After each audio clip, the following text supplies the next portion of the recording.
Hi, welcome. Enjoy the content, subscribe, and turn on notifications. On that Monday night, David and Emily's home was wrapped in a calm silence, as if every corner was filled with a temporary peace. The children were already asleep, and the couple, after another ordinary day, settled into their personal routines. David was leaning back in bed, absorbed in a mystery novel, diving into the nuances of an intriguing plot. Across the room, Emily focused on her laptop screen, working out the details of an article about digital marketing strategies. It was just another night, like so many others, with each of them absorbed in their own activities. The comfort of their routine brought a sense of security. But something about that night unsettled David's heart. He began to notice that his wife seemed strangely distant, as if an invisible gap had grown between them over time. The silence, once reassuring, now felt heavy, as though there was an unseen weight in the air, something he couldn't define, pulling him into discomfort. David looked over at Emily, who kept her eyes fixed on the computer screen, fingers tapping the keyboard, but with an almost absent expression, as if she were somewhere else. Seeing her so present and yet so distant troubled him deeply. He knew something was wrong. What had been a subtle intuition now screamed inside him, pushing him to question her. Suddenly, unable to hold back, he closed his book and, without any preamble, asked the question burning in his mind. The words came out before he even realized it. "Emily, are you seeing someone else?" It was a blunt, raw question that cut through the bedroom air like a blade. Emily's face went pale. She hesitated for a moment, long enough for him to understand her answer before she said anything at all. Her expression combined surprise and guilt, a look he never imagined he'd see on the wife with whom he had shared his life for so many years. Emily opened her mouth, but no words came out right away. She looked away, her shoulders sagged, and at that moment David had the painful certainty that what he feared was true. Emily took a deep breath and, with a trembling voice, confessed. She admitted that she'd become emotionally involved with someone else. She tried to downplay it, calling it something superficial and unimportant, as if that could lessen David's pain at that moment. But every word seemed to deepen the wound, making that instant even more intense and harder to bear. The idea that someone, however insignificant, had crossed the lines of their relationship was unimaginable to David. The once cozy bedroom became suffocating, and the previously tranquil atmosphere turned into almost tangible tension. The silence between Emily's sentences weighed like lead. David stayed quiet, trying to absorb what he'd heard, staring into space while disbelief, anger, and sadness flooded his mind. He felt the ground under his feet give way, as if the foundation of his life were splitting apart irreversibly. It was as if the most innocent and trusting part of him were being ripped away without mercy. Without another word, David stood up. His breathing was heavy and slow, as though every movement demanded enormous effort. He looked deeply at Emily, the pain in his eyes clear. He calmly but firmly asked her to sleep in the guest room. It wasn't a request driven by anger or revenge, it was a quiet plea for self-protection, an attempt to build a barrier between himself and the pain he was feeling. In the days that followed, the house became a different place. A dense and heavy silence hovered in the hallways and rooms, creating an atmosphere of distance and discomfort. Emily, now in the guest room, felt the emptiness of a home that no longer welcomed her in the same way. David's words echoed in her mind, and the reality of her choice was clear in the coldness of his face as he avoided her whenever possible. It was a pain she hadn't expected to feel, sharper than guilt, born from the abyss between them, an abyss she herself had created. Seeking some form of reconciliation, maybe redemption, Emily planned something special for David. The idea came one night while she was alone in the kitchen, rummaging through a drawer of old recipes. She pulled out a worn notebook and flipped through its pages, remembering moments they'd shared over food, impromptu dinners, culinary surprises she'd prepared for birthdays and special occasions. This time, she wanted to reclaim a bit of that connection, hoping he'd see that she was willing to fight for what they'd lost. Determined, she spent hours planning and preparing a special dinner, a dish she knew was one of David's favorites. The aroma gradually filled the kitchen, wrapping the space in a familiar, comforting warmth. Emily thought of every detail: soft background music, lit candles for a more intimate atmosphere, the table set with care, just like in their early years of marriage. She tried to show, in every small touch, how much she wanted things to return to normal, that this simple dinner could be a starting point for reconnecting. When David arrived, as always, at his usual time, he wore the tired expression he had every day. Seeing the table set, he seemed to hesitate for a second. Maybe Emily caught a brief spark of surprise or nostalgia in his eyes, but it faded quickly. As he sat down, David looked at Emily with a blank expression, impossible to read. A chill ran down her spine, a sign that things wouldn't go as she'd imagined. Still, she refused to let the discomfort stop her. She served the dish with care, trying to smile, trying to show some warmth. Yet when he picked up the glass of wine she'd poured for him and, without hesitation, poured the dark liquid over the carefully prepared meal, the sound of wine hitting the plate felt like something breaking inside her. Emily froze, heart racing, watching the scene unfold. It was as if every drop represented David's pain, which he had kept silent until now and was expressing with this silent, cruel act. Without saying a single word, he looked at her, as if communicating everything he felt without needing explanations, and then got up and left her alone in the dining room, surrounded by the aroma of a ruined dinner. That night was a breaking point for Emily. She spent endless minutes sitting there, staring at the soaked plate, wondering how they'd reached this point and how a single choice had destroyed something so precious. From that moment on, she understood that symbolic gestures wouldn't be enough. She needed a definitive break with everything that had led her astray. Brian, the man she'd gotten involved with, was still part of her work environment, and even though the affair had ended, his presence lingered every time she passed him in the hallway. It was as if his presence kept the wound between her and David open. It wasn't enough to avoid Brian during breaks or to look away. To truly try to restore the shattered trust, she had to get away completely. So, she decided to request a transfer to another department. The idea of changing teams and distancing herself from Brian was a way to erase the traces of her mistake. She approached her supervisor and, after an honest conversation, explained that she needed a change, without giving too many details, but with the urgency of someone trying to fix a major slip-up. After a few days of waiting, her request was approved, and Emily felt relief knowing she wouldn't cross paths with Brian in the halls anymore. Over time, she realized that this distance was necessary not only for her own sake, but also for any chance of healing between her and David. Even with this fresh start at work, the emotional distance between Emily and David remained as vast and painful as ever. He had shut down, as if an invisible wall separated him from anything that came from her. Some days, David would pass her in the house without even lifting his eyes, keeping a silence that hurt more than any argument. Emily understood that Brian's involvement had created one of the deepest wounds in David's trust, and even though she'd ended it, she couldn't undo the impact it had caused. She still believed there was hope. In a final effort, she suggested they try couples therapy. She knew David wasn't fond of that kind of approach, but surprisingly, he agreed. That afternoon, sitting in front of the therapist, Emily felt exposed, as if her emotions were raw. She poured out her pain and regret, describing the emptiness she felt seeing what they had lost. The therapist listened patiently, with a kind but firm look, as someone who knew they needed to touch the most sensitive areas to find transformation. When it was David's turn to speak, what he said hit Emily like a blow. He spoke about the pain of being betrayed, the feeling of being left behind, how their once solid trust had shattered.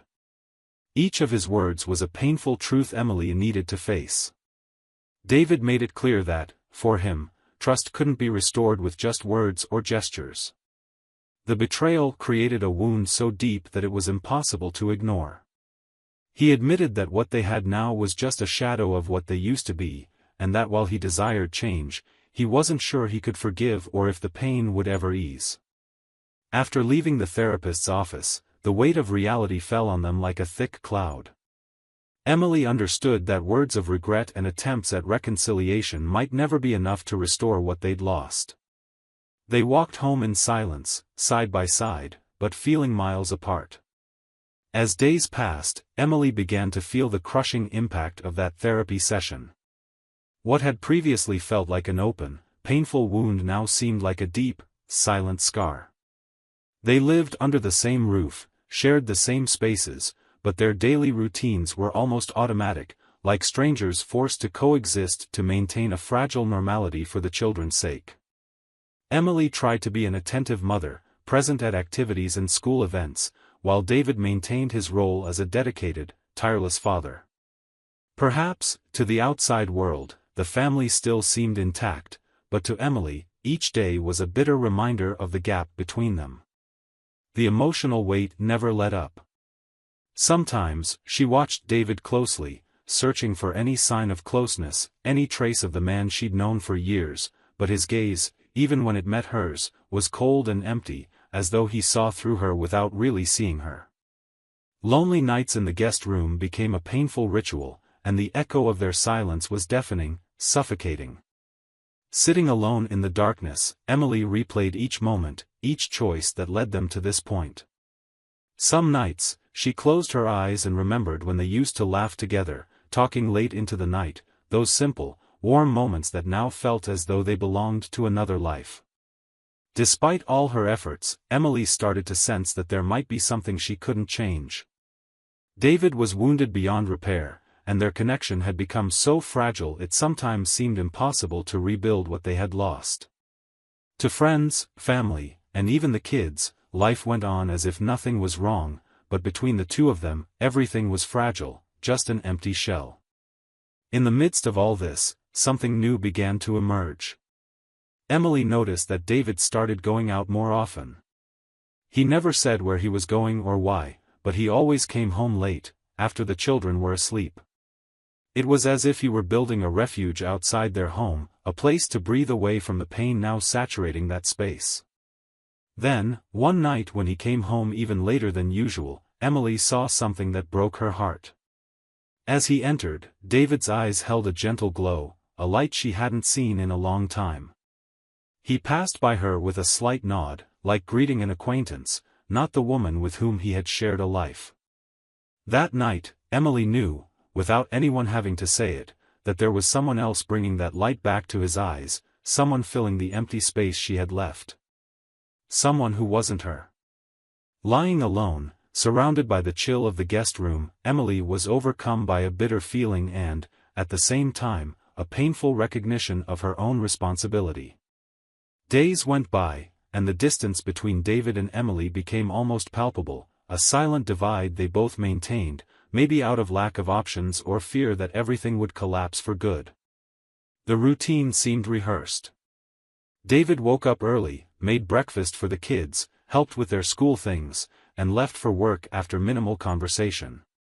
Emily did her best to fill the spaces he left behind, but every movement of both of them was cautious, as though any misstep could tear down the fragile balance.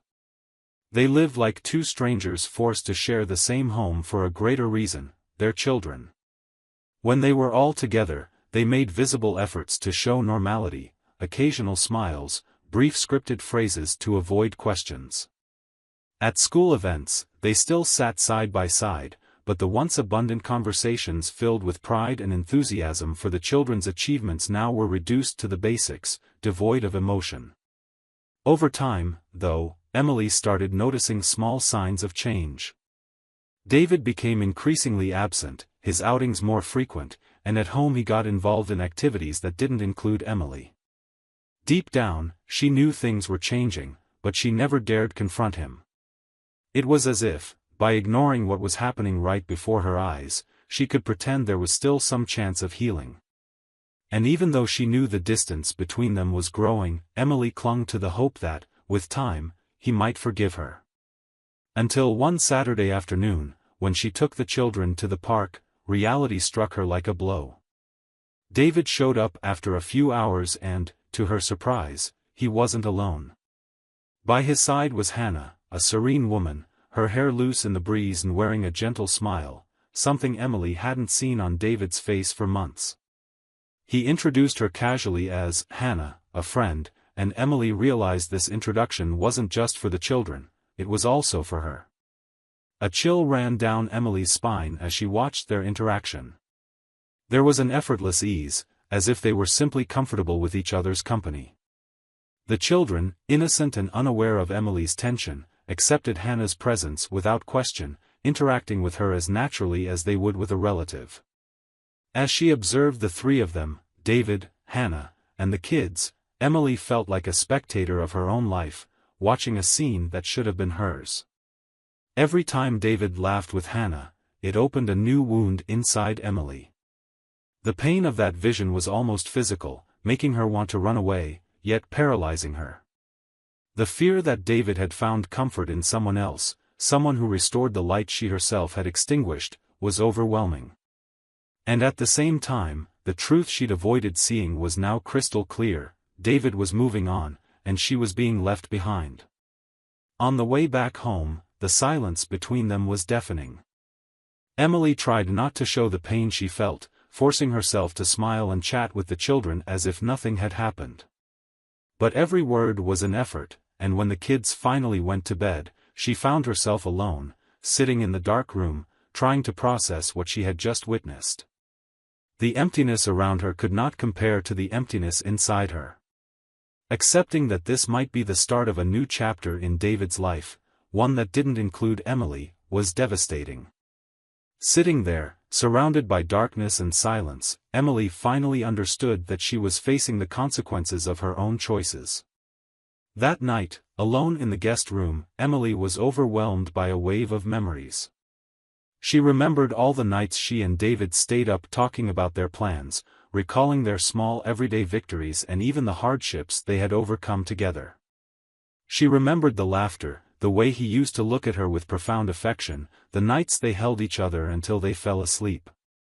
Now, all of that seemed to belong to a distant past, yellowed pages of an abandoned book. But now there was Hannah. The name echoed in Emily's mind like an unwanted presence. Seeing David smile with Hannah, watching them chat so naturally, brought indescribable pain. Emily never thought she would feel this kind of loneliness while he was still under the same roof, but in a way, he was already gone. In the days that followed, Emily struggled to maintain a facade of normalcy over breakfast, trying to create a light atmosphere for the children, asking them trivial questions about their day. But each time David came to the table and answered briefly, without a trace of the intimacy they once shared, she felt her heart sink a bit more. It was as if the distance between them became more obvious with every silence, an invisible line no one dared to cross. David, on the other hand, seemed increasingly comfortable with this new routine. He had become a version of himself that Emily didn't recognize, a version seemingly at peace, as though he had finally found a refuge away from the wounds of the past. He continued his regular outings and, with every "see you later" or "I'll be back soon," Emily knew he wasn't heading to some random meeting, but to moments that didn't include her, moments that now belonged to him, and possibly to Hannah. One afternoon, Emily was in the living room when she noticed a message pop up on David's phone, forgotten on the table before he left. Hannah's name appeared on the screen. In that moment, Emily's chest tightened. She knew she shouldn't look, that it would be an invasion of privacy, but curiosity mixed with the fear of losing him forever drove her to pick up the phone and read the message. It was simple, an invitation to meet at a cafe later, but its casual tone and familiarity hinted at something more intimate, confirming what Emily feared: Hannah was more than a friend. She felt a chill reading those few words, imagining all the conversations and moments they must have shared away from her eyes, every gesture of affection Emily herself had failed to offer and that another woman now provided. It tasted bitter, a mixture of regret and loss she didn't know how to handle. That night, when David returned, Emily tried to talk to him, to understand what was happening, but he dodged her attempts, keeping the conversation superficial. He seemed indifferent to the storm of emotions she felt, or maybe he chose to ignore it, building a wall so nothing else could hurt him. Each time she tried to get closer, he pulled back, and each of his responses seemed carefully measured to avoid any deep conversation. At that moment, seeing him act with such cold indifference, Emily realized that what was left between them was truly falling apart. That night, after everyone was asleep, she stayed alone in the living room, lost in thoughts heavy as anchors. The image of David and Hannah together played on a loop in her mind like an inescapable film. The pain of seeing the man she loved, with whom she'd built a life, finding comfort in another's arms, was unbearable. Now, alone with her thoughts, Emily had to face something she'd been avoiding, the truth that she herself was responsible for all of this. For so long, she ignored the signs of wear in their relationship, assuming the love they built was indestructible, immune to human flaws. She allowed herself the illusion that her remorse and words would be enough to undo the damage. But now, seeing David move on with someone else, she understood how much she'd underestimated his pain and the depth of her betrayal. Every choice she'd made, every small lie she told herself about the meaning of her mistake, now haunted her. In the solitude, Emily remembered how it all began, how she and David met, the love they shared over the years. She remembered moments of closeness and the once insignificant gestures that now seemed like precious memories of a happier past. As time went on, the revelations became more painful. Emily realized she had lost more than David's love, she'd also lost a part of herself, the part she believed to be good, worthy, faithful. Every time she saw David with Hannah, or heard his gentle tone with the children, she felt like a stranger, an intruder in her own life. The guilt was a constant weight, a persistent reminder of her failures. And she understood that it wasn't enough to want David's forgiveness, she also had to find a way to forgive herself. In a quiet night, sitting in the dark, Emily finally faced the reality: David was no longer hers. Hannah's presence proved that he had found a way to move on, a new anchor helping him heal from the wounds she had caused. He was rebuilding his life step by step, while she remained stuck in the past, caught in her error and regret. The next morning, David broke the silence. He called her into the living room to talk, his tone calm but firm, showing a kind of serenity Emily had never seen before. They sat across from each other on the sofa, but the space between them was much greater than a few inches. David looked into her eyes, and in that look Emily saw a sad compassion, a kind of forgiveness that wouldn't save their marriage but would set them free. In a controlled, quiet voice, David began to speak. He expressed all the pain he'd felt since the day he discovered her betrayal, his internal struggle to try to forgive her while seeking a way forward. He explained that Hannah's presence in his life wasn't just a distraction, but a new chance to build something he thought he had lost forever. He said that despite everything, he didn't hold a grudge, and deep down he hoped Emily would also find a way to move on and find peace, even if that meant a path separate from his. Emily listened in silence, each word hitting her hard. It hurt, but she knew this moment was a farewell, a final goodbye to what they once were.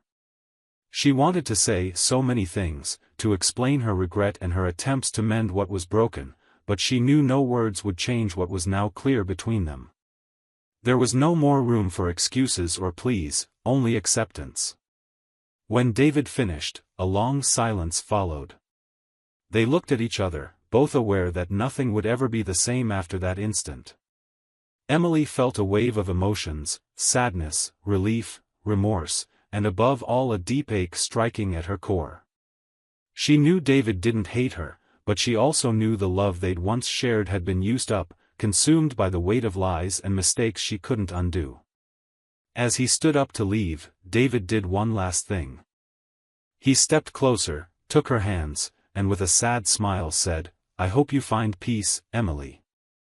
Those were simple words but filled with meaning. He was setting her free, setting himself free, letting her go so they both could look for paths leading to true peace. Emily felt one final tear roll down her cheek as she watched him walk away, knowing this was the definite end of the chapter they'd written together. After the door closed, Emily remained alone in the room. The emptiness around her seemed to mirror what she felt inside. But paradoxically, there was a clarity she'd never experienced before. She knew that this goodbye was, in a way, the greatest act of love David could have offered, letting her go so both of them could finally seek a way to find true peace. Thank you for watching the video. If you enjoyed it, don't forget to subscribe to the channel and turn on notifications so you won't miss any updates. See you next time.